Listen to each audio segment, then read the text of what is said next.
దేవునికి మహిమ కలుగునుగాక. దేవుడు ఈ జూన్ మాసంలో 2వ వారంలోకి ప్రభు మనల్ని సజీవులుగా నడిపించిన దేవునికి మహిమ కలుగునుగాక. హల్లెలూయా.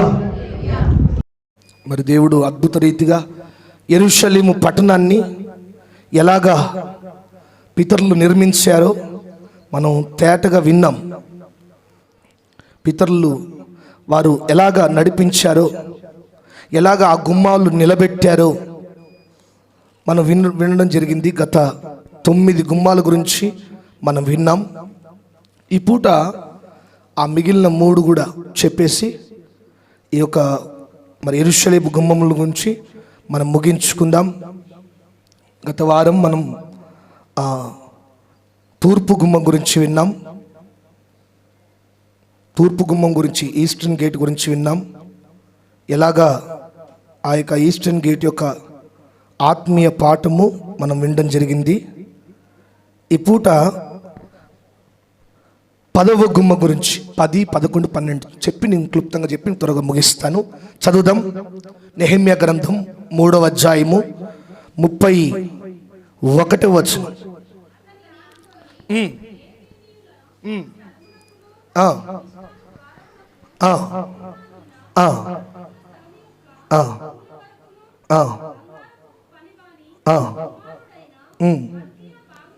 చాలు. హల్లెలూయా.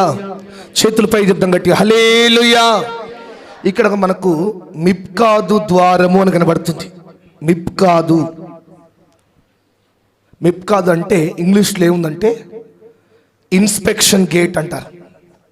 మనం కాలేజీలో సాధారణంగా ప్రాక్టికల్స్ చేసినప్పుడు కానీ ఇన్స్పెక్షన్ వస్తుందంటారు. లేదంటే మనం రీసెంట్గా ఒక 4-5 రోజుల కిందట, వారం కిందట అనుకుంటా, హన్మకొండలో ఫుడ్ ఇన్స్పెక్షన్ జరిగింది. హన్మకొండలో రెస్టారెంట్స్లో పెద్ద పెద్ద హోటల్స్ ఉంటాయి కాబట్టి దాని ఫుడ్ క్వాలిటీ గురించి ఇన్స్పెక్షన్స్ వస్తుంటారు. హన్మకొండ వరంగల్లోనే పెద్ద రెస్టారెంట్ బరిస్టా ఫుడ్ సెంటర్ ఉంటుంది, బరిస్టా అని. దాంట్లో అదును ఫుడ్ ఆన్ ఫైర్ అని 2 రెస్టారెంట్లో ఆ ఫుడ్ ఇన్స్పెక్షన్ జరిగింది. ఆ ఆఫీసర్లు వచ్చి ఆశ్చర్యపోయారు. ఏమైందంటే నిన్నటి భోజనాన్ని ఈరోజు వెయిట్ చేసి పెడుతున్నారట. పెద్దది హోటల్ అది చూడ. అంటే ఫుడ్ ఇన్స్పెక్షన్స్ అంటే, ఇన్స్పెక్షన్ అంటే అర్థం ఏంటంటే పరిశీలిస్తారు, పరిశీలన. దానికి సంబంధించిన ఒక ప్రత్యేక గుంపు ఉంటుంది. వారు వచ్చి ఈ ఫుడ్ బాగుందా లేదా పరీక్షిస్తారు, టెస్ట్లు చేస్తారు. ఇది ఫ్రెష్గా పెడుతున్నారా, హోటల్స్లలో రెస్టారెంట్స్లలో కరెక్ట్గా ఉంటుందా అని పరిశీలిస్తుంటారు. ఇక్కడ యెరూషలేములో గత వారం వరకు 9 గుమ్మాల గురించి విన్నాం. ఈ 10వ గుమ్మం గేట్ ఆఫ్ ఇన్స్పెక్షన్, పరిశీలన. మిప్కాదు అనగా దాని అర్థాలు మనకు వివరించకపోయినా దాని యొక్క ఆ యొక్క గేట్, ఆ యొక్క గుమ్మం మనకేం నేర్పిస్తూ ఉందంటే, దాని నుంచి అక్కడ ఎవరైతే యెరూషలేముకు అన్యులు వస్తున్నారో, వేరే దేశస్తులు కానీ వేరే మరి రాష్ట్రం వాళ్ళు కానీ ఎవరెవరు వస్తున్నారో, యూదులు కాకుండా లేదంటే పలానా వాళ్ళు కాకుండా ఎవరెవరు వస్తుంటారో అక్కడ ఈ యొక్క మిప్కాదు గుమ్మం దగ్గర వారిని పరిశీలిస్తారు. ఎక్కడ మీది, మనకు ఒక ఐడెంటిటీ లాగా. మనం ఇప్పుడు చూడండి, మనం ఇప్పుడు అమెరికా దేశంకి వెళ్ళాలన్నా లేదంటే ఇంకేం దుబాయ్ దేశంకి వెళ్ళాలన్నా మనకు వీసా ఉంటుంది, పాస్పోర్ట్ ఉంటుంది. మనం ఎంత మంచిగా అంటే స్టడీ పరంగా ఎన్ని నేర్చుకున్నా అమెరికా దేశంకి వెళ్ళిన తర్వాత మరలా ఇన్స్పెక్షన్ ఉంటుంది. మరలా ఆ వీసా దగ్గర అడుగుతారు, ఎందుకు మీరు ఈ దేశానికి ఎందుకు వచ్చారు, ఎవరి దగ్గరికి వచ్చారు, మరి ఇప్పుడు మీరు వెళ్తున్నారు 15 రోజులు ఉంటున్నారు, 15 రోజులకు సంబంధించిన డబ్బులు ఉన్నాయా, 15 రోజులు మీకు ఫుడ్ ఎట్లా, మీకు స్టేయింగ్ ఎట్లా, ఇవన్నీ ఒక్కటి పోనీయకుండా ప్రతిది అడిగిన తర్వాత అన్ని క్లారిటీగా ఉంటేనే అప్పుడు ఓకే చేసి పంపిస్తారు. అంత స్ట్రిక్ట్గా ఉంటాయి రూల్స్. మన యెరూషలేము పట్టణం కూడా అసలు ఎంత అద్భుతం చూడండి. ఆనాడు అంత పూర్వీకులైనప్పటికీ వారికి ఎంత జ్ఞానం, దేవుడిచ్చిన జ్ఞానం చూడండి. దేవుని జ్ఞానం చేత కట్టేది ఏదైనా కావచ్చు, దేవుని జ్ఞానం చేత నడిపించబడేది ఏదైనా కావచ్చు. అది అందరికీ ఆశ్చర్యకరంగా ఉంటుంది. ఎంత దీవెనకరం చూడండి. నాకు అది చాలా ఆశ్చర్యం అనిపించింది. ఏ గేటుకి ఆ గేటు. అంత చిన్న యెరూషలేం పట్టణానికి 12 గుమ్మాలు పెట్టినాం. ఆ 12 గుమ్మాలు కూడా ప్రతి దానికి ఒక్కొక్క ప్రత్యేకత. ఒక గేట్ ఏమో ఇన్స్పెక్షన్, ఒక గేట్ ఏమో గుర్రాలు ప్రయాణించే వారికి, ఇంకో గేట్ ఏమో నీటి గుమ్మం, ఇంకో గేట్ ఏమో దాంట్లో ఉన్న ఆ పట్టణంలో ఉన్న మురికంతా పారవేసే పెంట గుమ్మం. ఎలాగ ఎంత జ్ఞానం! ఇది నెహెమ్యా జ్ఞానమా? ఇది ఎజ్రా జ్ఞానమా? ఇది సొలొమోను జ్ఞానం అంటారా? నేను అంటాను, సర్వశక్తి గల దేవుడే జ్ఞానం ఇచ్చే జ్ఞాన సంపదగా నిలబడి వారికి చక్కటి ఆలోచనలు ఇచ్చాడు. హల్లెలూయా, హల్లెలూయా. వారిని నడిపించిన దేవుడు మిమ్మల్ని కూడా నడిపిస్తాడు, మీ కుటుంబాలు కూడా నడిపిస్తాడు, మీ పిల్లల్ని కూడా జ్ఞానంతో నింపుతాడు. సమస్తం జ్ఞానం ఇచ్చేది దేవుడే. దేవుని మీద ఆధారపడాలి. మనలో ఎగ్జామ్ టైంలో ఎక్కలేని భక్తి వస్తుంది కదా. ఏంటంటే ఈ పెన్స్ కొనుక్కొస్తూ ఉంటారు. పెన్స్ అంటే పెన్స్ మేము ఇచ్చిన అనుకోండి, ముందే చెప్పిన మేమైతే ఈ పెన్స్తో రాసిన కాదు, మీ జ్ఞానం మీద ఆధారపడి ఉంటుంది. ఒకసారి మా అమ్మ కూడా ఇక్కడ గుంటూరు పోయింది, పెన్ను కొనుక్కొచ్చింది. ఆ పెన్ మీద యేసుప్రభు బొమ్మ ఉంది. నేను అనుకుని ఈ పెన్తో రాస్తే పాస్ అయితేమేమో. పెన్ను మీద ఏమి లేదు, మన దగ్గర మనం నాలెడ్జ్ మీద, దేవుడు నింపే జ్ఞానం మీదే ఉంటుంది. కానీ బాగా పాటించేవారు ఎక్కువైపోదు. అయితే చూడండి, ఈ మిప్కాదు గుమ్మం దేనికంటే పరిశీలన కొరకు. అమ్మ వింటున్నారా? దేని కొరకు? పరిశోధన, పరీక్ష అన్ని సేమ్ మీనింగ్ వస్తాయి. ఇన్స్పెక్షన్, ఏ దేశం నుంచి వస్తున్నావు, ఏ రాష్ట్రం నుంచి వస్తున్నావు, యెరూషలేముకు ఎందు నిమిత్తం వస్తున్నావు, ఎవరిని కలవడానికి వస్తున్నావు, అక్కడ ఇన్స్పెక్షన్ చేసేవారట. బైబిల్ పండితులు చెప్తున్నారు, అదొక ఇన్స్పెక్షన్ చేసేవారు, ఇన్స్పెక్షన్ చేసే గుమ్మం. మరి ఇది మనకేం నేర్పుతా ఉంది? ప్రభు కూడా పరిశీలించబోతున్నాడు, నిన్ను పరిశోధించబోతున్నాడు, పరీక్షించబోతున్నాడు. ఆ పరీక్షలో నిలబడితే పరలోకంలో ఘనమైన స్థానం ఉంది. ఆ పరిశోధనలో నిలబడితే, తట్టుకొని నిలబడగలిగితే, ఆ పరిశీలనలో నీవు యోగ్యుడువా యోగ్యురాలివా అని తేలితే, బైబిల్లో ఉంటుంది యోగ్యులు. ఎవరు యోగ్యులైతే, మనం శతాధిపతి యొక్క దాసుడు గురించి వింటాం కదా, అయ్యా ఈ యొక్క మేలు పొందుకొంటకు ఈ వ్యక్తి యోగ్యుడు. మరి ప్రియమైన దేవుని బిడ్డలారా, నీవు అనేకంగా ప్రభుని అడుగుతున్నావు, ప్రభు సన్నిధిలో వేడుకుంటున్నావు, ప్రభు సన్నిధిలో మొరపెడుతున్నావు, ప్రభు సన్నిధిలో విన్నవించుకున్నావు. ప్రభువా పలానా ఇది కావాలి, ఇది కావాలని ఎన్నెన్నో అడుగుతున్నావు. మంచిదే. మరి నీ అడుగుతున్న దానికి పొందుకునే యోగ్యత నీలో ఉందా? ప్రభు పరిశీలిస్తే ఆ పరిశీలనలో నిలబడుతున్నావా? ప్రభు పరిశోధిస్తున్నప్పుడు, ఆ పరిశోధనలో నీ జీవితాన్ని పరిశీలిస్తున్నప్పుడు, శోధనల చేత చూడండి, అనేకమైన ప్రతికూలతల చేత నీ జీవితాన్ని కరువులో, కష్టాల్లో, సమృద్ధిలో నింపి పరిశీలిస్తున్నప్పుడు, ఆ పరిశీలనలో, ఆ పరిశోధనలో కడ వరకు నిలబడుతున్నావా? నిలబడగలుగుతున్నావా? నిలబడిన వారికే పరలోకం. హల్లెలూయా. శబ్దం గట్టి హల్లెలూయా. నిలబడ్డ వారికే ఆ యొక్క విలువైన స్థలం, ఆ విలువైన ప్రాంతం, ఆ పరలోకంలో చోటు. బైబిల్లో మనం చూస్తే మరి దేవుడు ఎలా పరీక్షిస్తాడంటే, కొన్నిసార్లు ఇచ్చి పరీక్షిస్తాడు, కొన్నిసార్లు నీ నుంచి తీసుకొని పరీక్షిస్తాడు.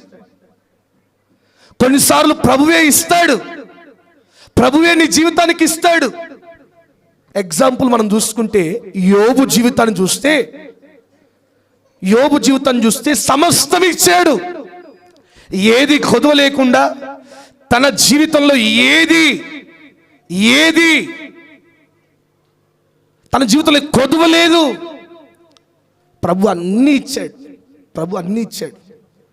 అన్నీ ఇచ్చిన తర్వాత సైతాను గారు చెప్పినప్పుడు, ఆ మాట బట్టి ప్రభు పరిశీలించాలనుకున్నప్పుడు యోబు నుంచి ఒక్కటి లేకుండా తీసుకున్నాడు.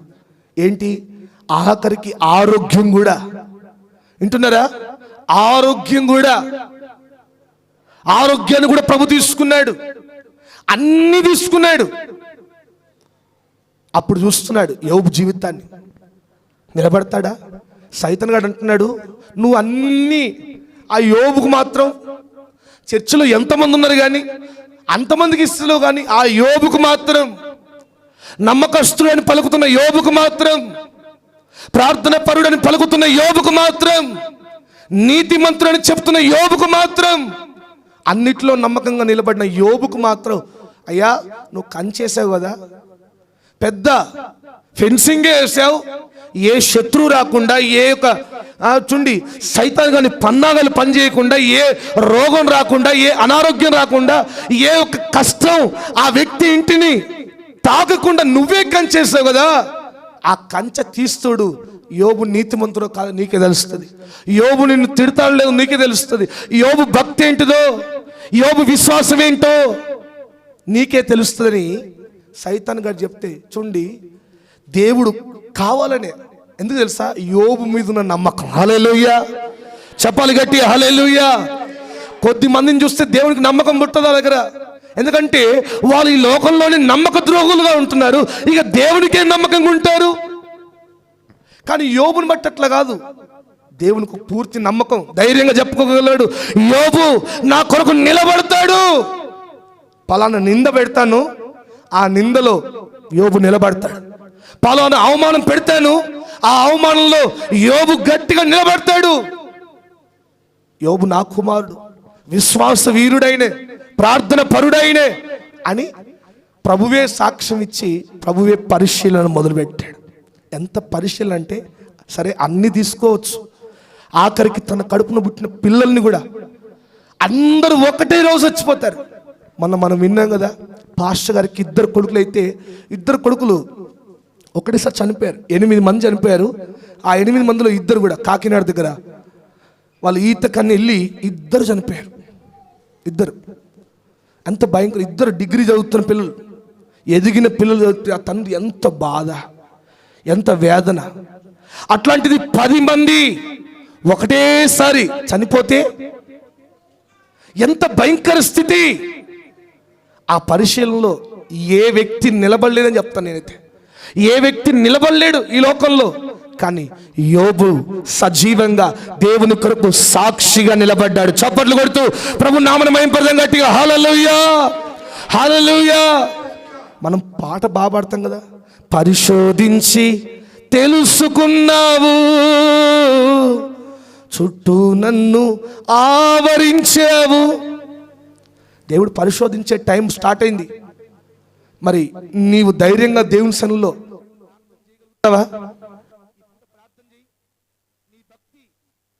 ఒకళ్ళు సరిగ్గా భక్తి చేస్తున్నావు, నీకు నమ్మంటే, ప్రభువా నన్ను పరీక్షించి పరిశోధించి ప్రభువా ఒక శుద్ధ సువర్ణంగా మార్చండి ప్రభువా, ఒక నీతికెళ్ళిన జీవితం నాకు ఇవ్వండి ప్రభువా, నీ కొరకు నిలబడే యోగ్యమైన బ్రతుకును నాకు ఇవ్వండి ప్రభువా అని ఈ లోకంలో ఎవరు అడగలేరు. ఎందుకంటే ప్రభు పరీక్షిస్తే ఇప్పటిదాకా కనబడిన మెరుగులన్నీ ఒక్కసారి తొలగిపోతాయి. పై మెరుగులన్నీ, భక్తి అని మెరుగని అన్నీ తొలగిపోతాయి. ఆ కష్టాల ఊబిలో నిలబడగలిగే ఆ యొక్క ధైర్యం కావాలి. ఈ యొక్క గుమ్మం తెలియజేస్తా ఉంది, ప్రభు పరిశీలించబోతున్నాడు. పరిశీలనలో, పరిశోధనలో నీవు నిలబడదువుగాక. ఆమెను చెప్పండి గట్టిగా, ఆమెను చెప్పండి గట్టిగా.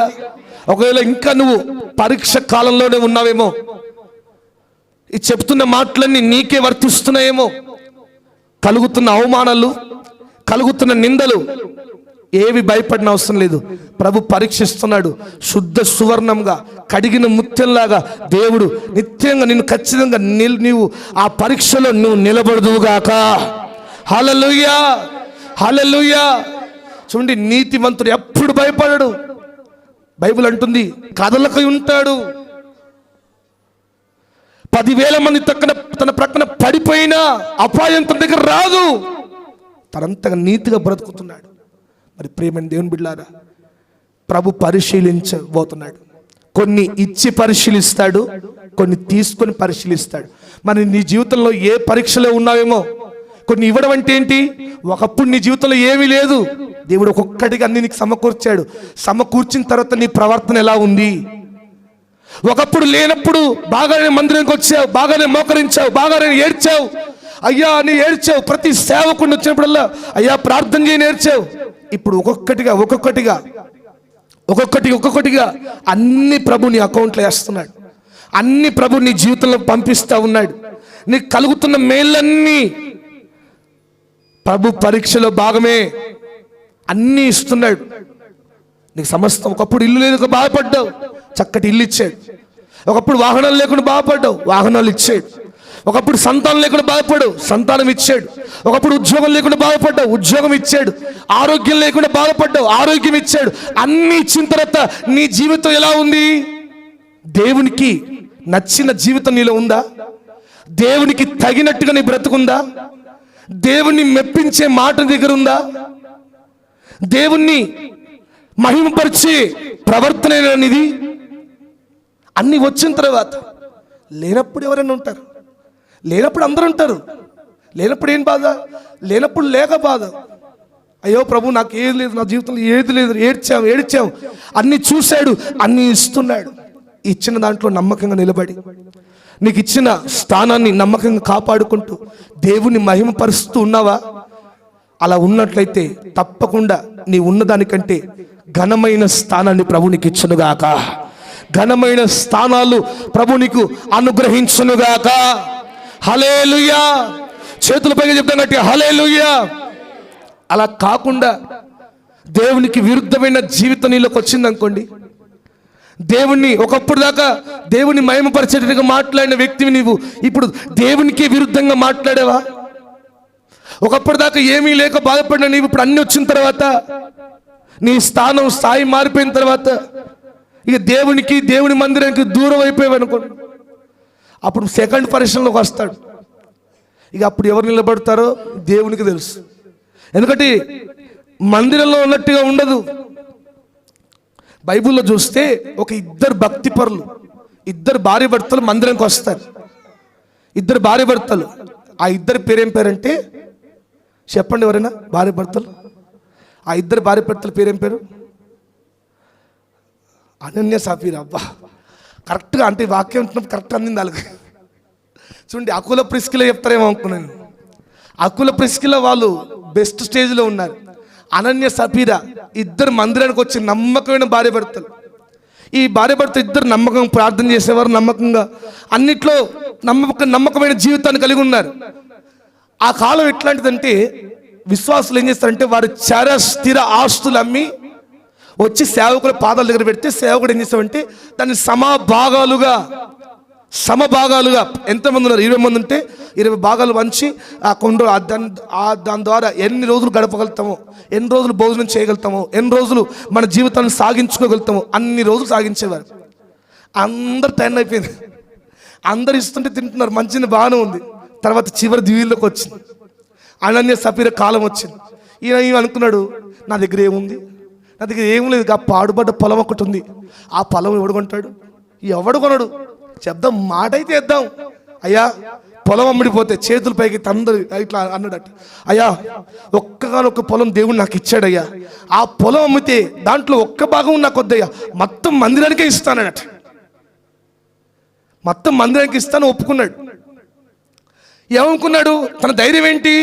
ఆ పొలం వాళ్ళు కొంటారులే, అది సాగులేని పొలం, సరిగ్గా నీళ్లు లేని పొలం, అది కొన్నప్పుడు చూద్దాంలే అనుకున్నాడు. ఏంటో ఈయన ఒప్పుకోగానే అక్కడ పర్మిషన్ శాంక్షన్ అయినట్టుగా ఆ పొలం ముందు ఏదో అమరావతి రోడ్డు పడ్డట్లే దాని వాల్యూ ఎక్కడికో పెరిగిపోయింది, మంచి రేట్ వచ్చింది, అమ్ముడిపోయింది. ఇద్దరు భార్య భర్తలు అనుకుంటున్నారు, అమ్మా నేను 10,000 20,000 ఇద్దాం అనుకున్నాను, ఇది కాస్త లక్షలలో వచ్చింది, ఇది ఇవ్వాలంటే నాకు మనసు వస్తలేదు అనుకుని ఏం చేద్దాం? ఫస్ట్ నువ్వు దగ్గరికి వెళ్ళి పాస్టర్ గారు, మన పాస్టర్ గారికి మనం చూసి నవ్వుతూనే ఉంటాడు. మనం ఏమన్నాడు? నువ్వు పోయి ఇంత కానుక పెట్టు, నేను పోయి ఏం తెలియనట్టు వస్తా అని అన్నారు. పేతురు దగ్గరికి వచ్చాడు. వచ్చి మొదటిగా ఆ ఇద్దరు దాంట్లో ఆ భర్త వచ్చి కానుక ఇచ్చాడు. పాస్టర్ గారు ఏమనలేదు, ఇంతకే అమ్మావా అమ్మానని చెప్తే అయిపోయేది. తన పెట్టెలో కొద్దిగా దాచుకున్నాను అన్న విషయం మర్చిపోయాడా?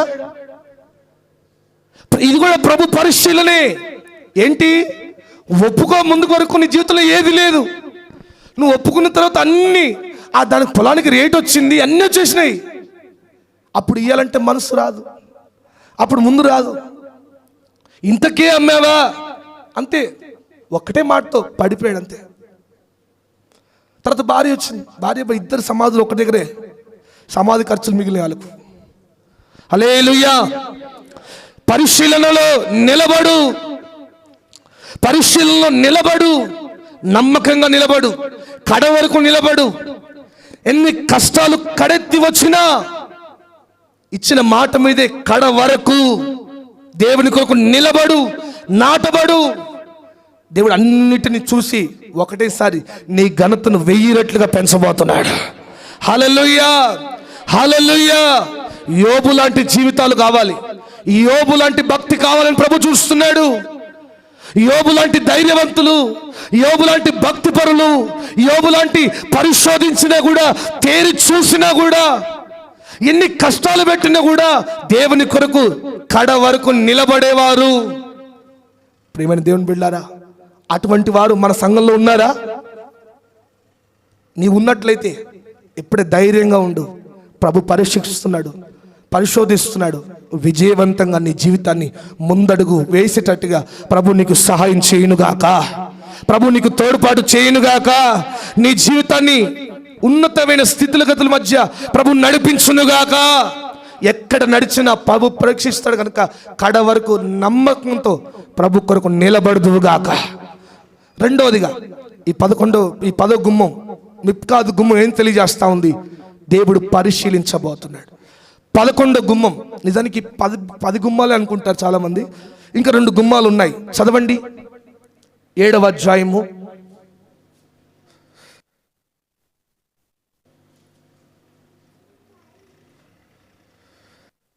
12వ అధ్యాయము, నెహెమ్యా గ్రంథం 12వ అధ్యాయం 39.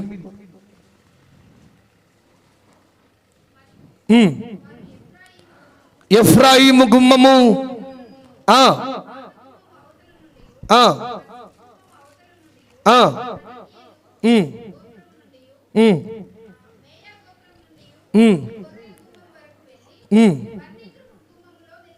చాలు. హల్లెలూయా. చేతులపై యుద్ధం గట్టిగా హల్లెలూయా, హల్లెలూయా. 11వ గుమ్మం ఎఫ్రాయిము గుమ్మం. చెప్పండి, ఏ గుమ్మం? చెప్పాలి, అందరు చెప్పాలి. ఏ గుమ్మం? ఎఫ్రాయిము గుమ్మం. మీ అందరికి తెలుసు, ఎఫ్రాయిం అనే పేరుకు ఒక ప్రత్యేకత ఉంది. ఎఫ్రాయిం అనే పేరుకు ఒక ప్రత్యేకత ఉంది. ఈ 12 గుమ్మాల్లో ఈ గుమ్మాన్ని కూడా నిలబెట్టారు. ఈ ఎఫ్రాయిం గుమ్మం ఏం తెలియజేస్తా ఉంది? ఈ ఎఫ్రాయిం అనే పేరు ఎక్కడి నుంచి వచ్చింది అని చదివితే, దేవుడు యోసేపు జీవితాన్ని మలుపులు తిప్పుకుంటూ ఎక్కడికి వచ్చాడంటే ఐగుప్తు దేశంలో చెరసాల వరకు తీసుకొచ్చాడు. తీసుకొచ్చిన తర్వాత యోసేపు ప్రార్థనతో, భక్తితో ఎదురు చూస్తున్న వేళ రాజుకు కల రావడం, ఆ కలభావాన్ని యోసేపు చెప్పడం, యోసేపును ప్రధానమంత్రిగా రాజు దీవించడం, ఆ స్థానాన్ని ఇచ్చిన తర్వాత యోసేపుకు వివాహం చేశారు. ఒక యాజకుని కుమార్తెను తీసుకొచ్చారు, వివాహం చేశారు. ఆమె ఒక అన్యురాలు. అయితే ఒకసారి మనం ఆ అన్యురాల గురించి కూడా విన్నాం. చేసిన తర్వాత దేవుడు యోసేపుకు ఐగుప్తు దేశంలో 2 కుమారులు ఇచ్చాడు. ఎంతమంది చెప్పాలి? 2. మొదటి కుమారుని పేరు మనష్షే అని పెట్టాడు. ఎందుకు మనష్షే అని పెట్టాడు తెలుసా? నేను శ్రమ నొందిన నా స్థితిలో నా బాధలన్నీ నేను మర్చిపోయేటట్టు నా దేవుడు చేశాడు. అవన్నీ మరుగైపోయేటట్టు చేశాడు, అవన్నీ మరచిపోయేటట్టుగా, అవన్నీ తృణీకరించినట్టుగా నా దేవుడు నన్ను దీవించాడు అని చెప్పి మనష్షే అని పెట్టాడు. 2వ కుమారుడు టైం వచ్చినప్పుడు ప్రార్థన చేసి, దేవుడు నేను శ్రమ నొందిన దేశంలో పడలేదా 17 సంవత్సరాలు శ్రమ, 17 సంవత్సరాలు. ఎటువంటి శ్రమ? పోతీఫర్ దగ్గరికి వచ్చాడు, బాధలు పడ్డాడు, చెయ్యని తప్పుకు నిందను మోశాడు. ఆ నిందకు ప్రతిగా జైల్లో వేశారు. జైల్లో వేసిన తర్వాత అటువంటి పరిస్థితుల్లో కూడా నమ్మకంగా ఉన్నా, ఇన్ని శ్రమలు నేను పడ్డాను, నేను శ్రమ నొందిన స్థలంలోనే నా దేవుడు నాకు రెండంతల దీవెన ఇచ్చాడు. హల్లెలూయా! రెండంతల దీవెన నాకు ఇచ్చాడు, రెండంతల అభివృద్ధి నాకు ఇచ్చాడు, రెండంతలుగా నా శత్రులందరూ ఆలోచించే విధంగా ఘనమైన స్థానాన్ని నా దేవుడు నన్ను అనుగ్రహించాడని చెప్పి ఎఫ్రాయిం అని పెట్టాడట. చెప్పండి, ఏం పేరు పెట్టాడు? ఎఫ్రాయిము. ఎఫ్రాయిం అనగా రెండంతల అభివృద్ధి. ఎఫ్రాయిం అనగా రెండంతల అభివృద్ధి. ఈ గుమ్మం నీకు తెలియజేస్తా ఉంది, నీ జీవితంలో ఏ శ్రమ నువ్వు పడ్డావో తెలియదు, ఏ ఒక్క ఇబ్బందులు పడ్డావో తెలియదు, ఏ నిందల మధ్య నలిగిపోతున్నావో తెలియదు.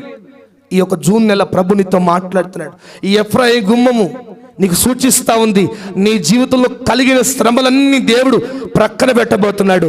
కలిగిన అవమానాల చోట ఎక్కడైతే అవమానపడ్డావో అక్కడే నీకు రెండంతల అభివృద్ధి కలగబోతా ఉంది. రెండంతల గొప్ప ఆధిక్యత దేవునికి ఇవ్వబోతున్నాడు. రెండంతల ఆరోగ్యాన్ని ఇవ్వబోతున్నాడు. రెండింతలుగా నిన్ను ఆశీర్వదించబోతున్నాడు. రెండింతల అధికమైన స్థానాన్ని నీ పిల్లలకు దేవుడు అనుగ్రహించబోతున్నాడు. హల్లెలూయా! రెండంతల అభివృద్ధి మీరందరూ పొందుకొందురుగాక, మీరందరూ పొందుకొందురుగాక, మీ కుటుంబాలు పొందుకొనుగాక. హల్లెలూయా! ఎఫ్రాయిము చూడండి, అద్భుతమైన పేరును ఆ యొక్క యోసేపు పెట్టాడు. నేనెంతో శ్రమలు పడ్డాను, నేనెంతో చేయని తప్పుకు నిందలు పడ్డాను, నేను చేయని తప్పుకు అవమానం నా మీద వేశారు, అయినప్పటికీ నా దేవుడు రెండింతలుగా నన్ను ఆశీర్వదించాడు. మీ జీవితాలు కూడా రెండింతల అభివృద్ధి నిశ్చయంగా దేవుడి నెలలో మీకు కలిగించునుగాక. నువ్వు ఏ పని ప్రారంభించినా రెండింతలుగా నా ప్రభు సహాయం చేస్తాడు. రెండింతల స్థానాన్ని ప్రభు నీకు ఇస్తాడు. రెండింతల ఆరోగ్యాన్ని నీకు ఇస్తాడు. రెండింతలుగా నీ చేతులను బలపరచబోతున్నాడు, నీ భుజములను బలపరచబోతున్నాడు. నువ్వు ఏది ప్రారంభించినా విజయపు బాటలో ప్రభు నడిపించబోతున్నాడు. అయితే ఆ విధంగా ప్రభు సన్నిధిలో ఎఫ్రాయిం అనే ఆ గుమ్మం మనకు తెలియజేస్తా ఉంది. ఆ ప్రకారంగా ప్రభు సన్నిధిలో మనం వేడుకునే వారిగా ఆ రెండింతల అభివృద్ధి ప్రభు మన జీవితంలో కలగజేస్తాడు. మనం నమ్మకంగా ఉన్నప్పుడు, మనం ప్రార్థనలో ఉన్నప్పుడు, మనం విశ్వాసంలో ఉన్నప్పుడు, మన భక్తి చెదిరిపోనప్పుడు, మన విశ్వాసం కదిలిపోనప్పుడు, పరిస్థితులు కదిలో మన మాట, మన విశ్వాసం, మన ప్రార్థన కదలినప్పుడు అప్పుడు ఇస్తాడు. మనం ఏదో ఆదివారం ఏమంటారు మాట వరుసకి లేదంటే ఏదో అట్లా శాస్త్రానికి వచ్చినట్టు వచ్చి కూర్చొని వెళితే కాదు. భక్తి నీ జీవితంలో కనబడాలి. నీ మాటలో, నీ క్రియల్లో, నీ విశ్వాసం పరిస్థితులు కదిలించినా నీ పరిస్థితులు, నీ యొక్క ప్రార్థన జీవితం కదిలిపోకూడదు. ఎవరైనా వచ్చి మామూలుగా మనకు తెలుసు కదా, ఏదన్నా చూడండి, అన్ని కార్యక్రమాలు ఎక్కువ ఏం చేస్తారు, మనం ఆదివారం పెట్టినప్పుడు నీ అప్పుడు అర్థమైపోతుంది నీ భక్తి ఎటువంటిదో.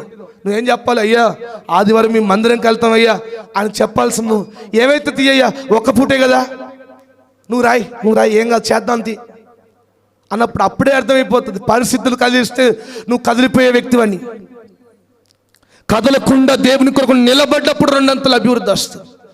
17 సంవత్సరాలకు ఓపికకు దేవుడిచ్చిన ఆశీర్వాదం.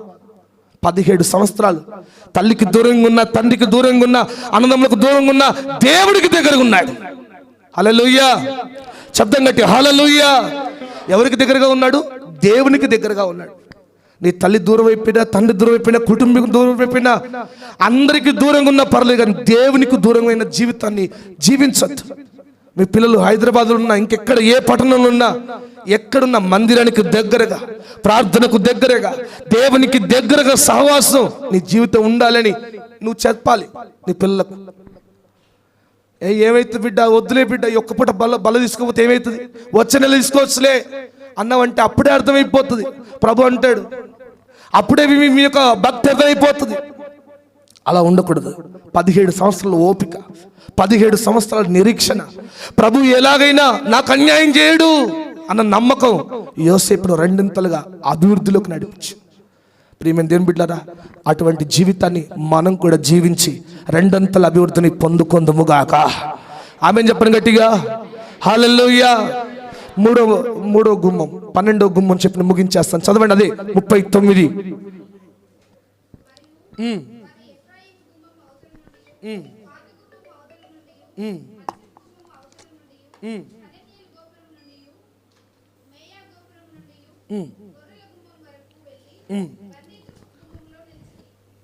బందీ గుమ్మములో నిలచిరి. చాలు, హల్లెలూయా. ఈ యెరూషలేము యొక్క 12 గుమ్మముల్లో ఆఖరి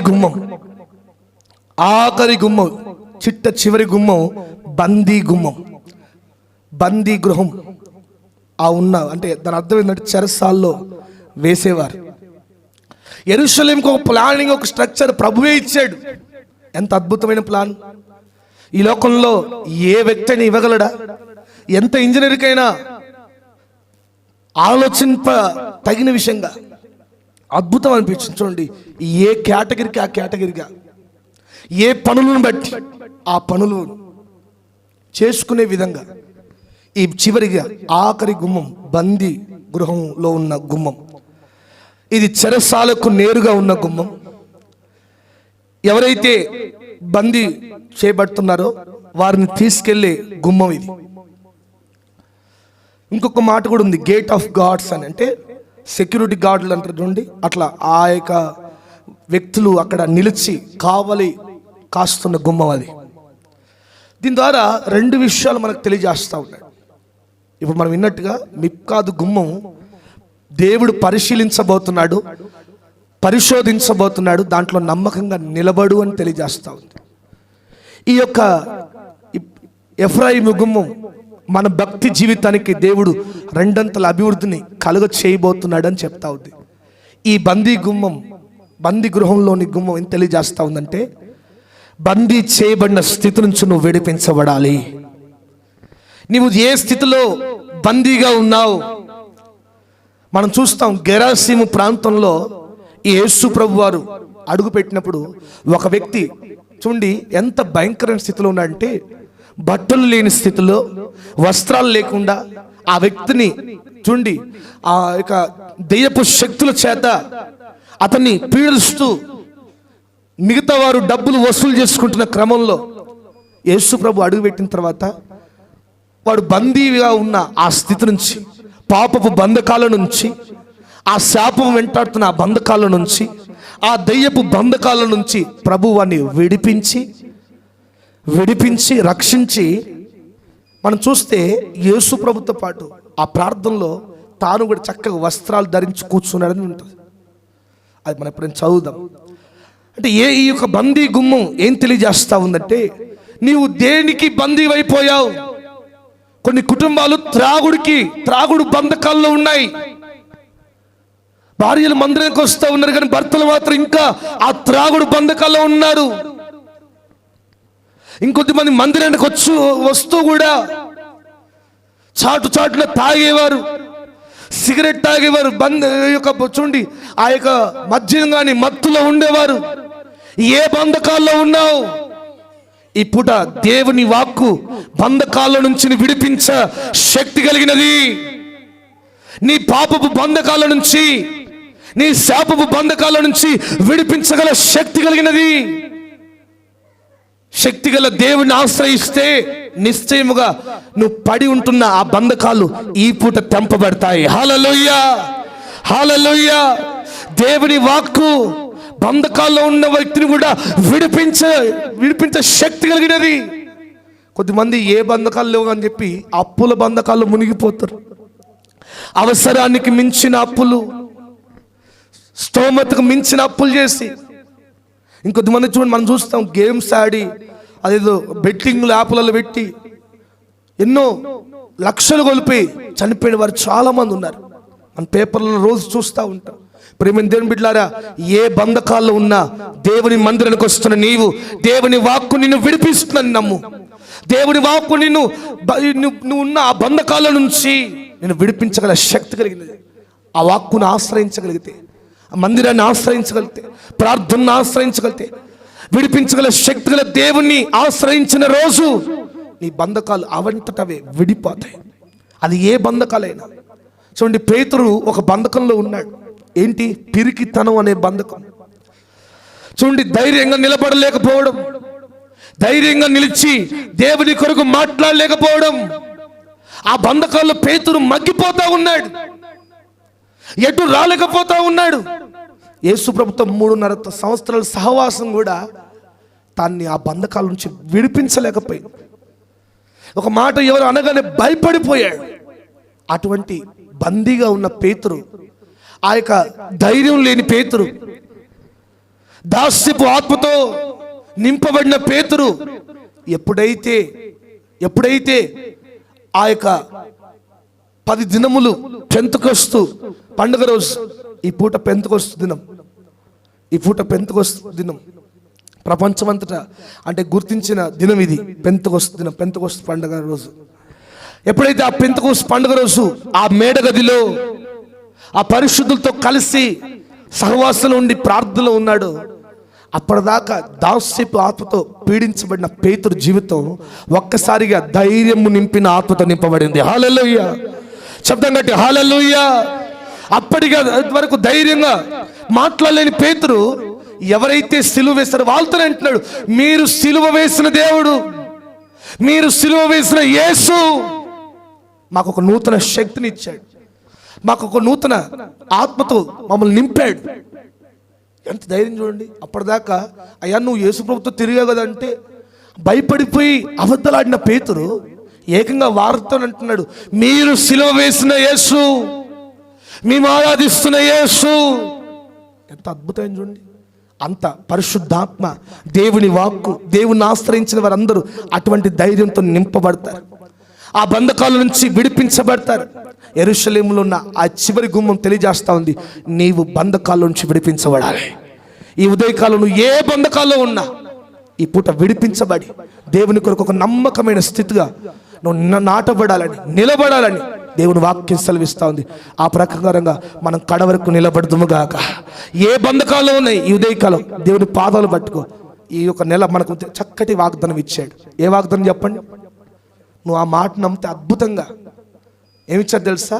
ఇదిగో సమస్తము నూతనంగా నేను చేయబోతున్నాను, మీ జీవితంలో సమస్తము నవనూతనంగా నేను మార్చబోతున్నాను, నవనూతనమైన మార్గాల్లో మిమ్మల్ని నడిపించబోతున్నాను, నవనూతన కృపతో మిమ్మల్ని నింపబోతున్నాను.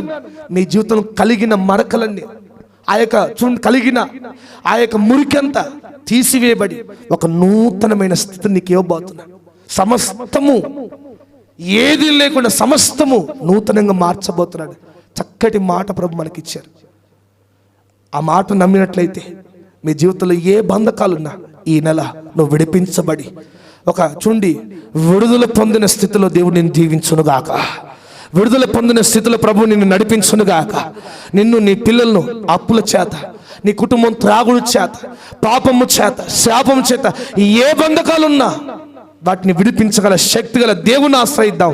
అవన్నీ విడిపించబడునుగాక, తొలగించబడునుగాక, నవనూతనమైన స్థితిలో నువ్వు నడిపించబడునుగాక.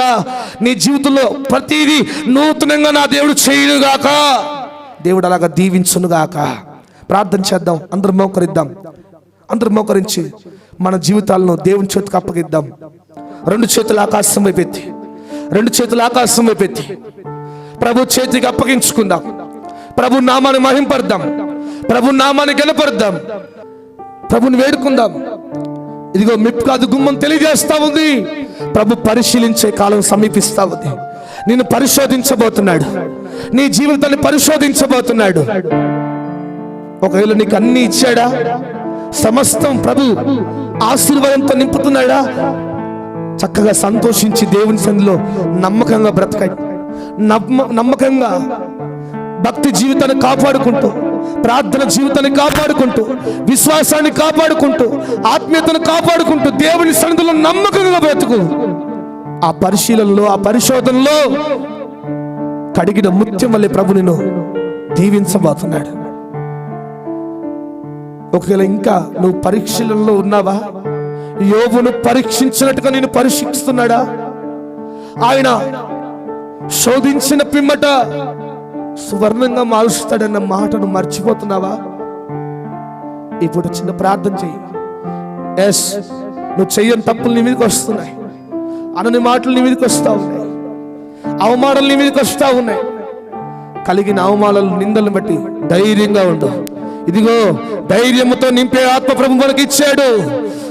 యేసు ప్రభును సిలువ వేసిన వారితోనే ధైర్యంగా మాట్లాడే శక్తి, ధైర్యాన్ని ఇచ్చిన పేతురుని బట్టి అదే ధైర్యపు ఆత్మను, బంధించబడిన స్థితి నుంచి విడిపించే ఆత్మను ఉదయకాలంలో పొందుకోబోతున్నా. ప్రభు సన్నిధిలో మనసారా ప్రభువా, అటువంటి ధైర్యం నాకు కావాలి, అటువంటి ధైర్యం కలిగిన స్థితి నాకు కావాలి, ధైర్యపు ఆత్మ నాకు కావాలయ్యా, కావాలయ్యా. మనసారా వేడుకో. హల్లెలూయా, హల్లెలూయా, హల్లెలూయా. యేసయ్యా, మనసారా ప్రభు మనకు తోడుగా ఉన్నాడు. మన జీవితంలో కన్నీటికి సమయం ముగించబడబోతా ఉంది. ఈ నెల చక్కటి మాట ఇచ్చాడు. ఇదిగో సమస్తము నూతనంగా మార్చబోతున్నాను, సమస్తము నీ జీవితంలో దీవెనకరంగా మార్చబోతున్నాను. నువ్వు కోల్పోయిన ధైర్యపు ఆత్మ నీకు మరలా ఇవ్వబోతున్నాను. నువ్వు కోల్పోయిన శక్తిని, నువ్వు పడిపోయిన బంధకాల నుంచి నిన్ను విడిపించబోతున్నాను. ఈ పూట విడిపించే దేవుణ్ణి ఆశ్రయిద్దామా?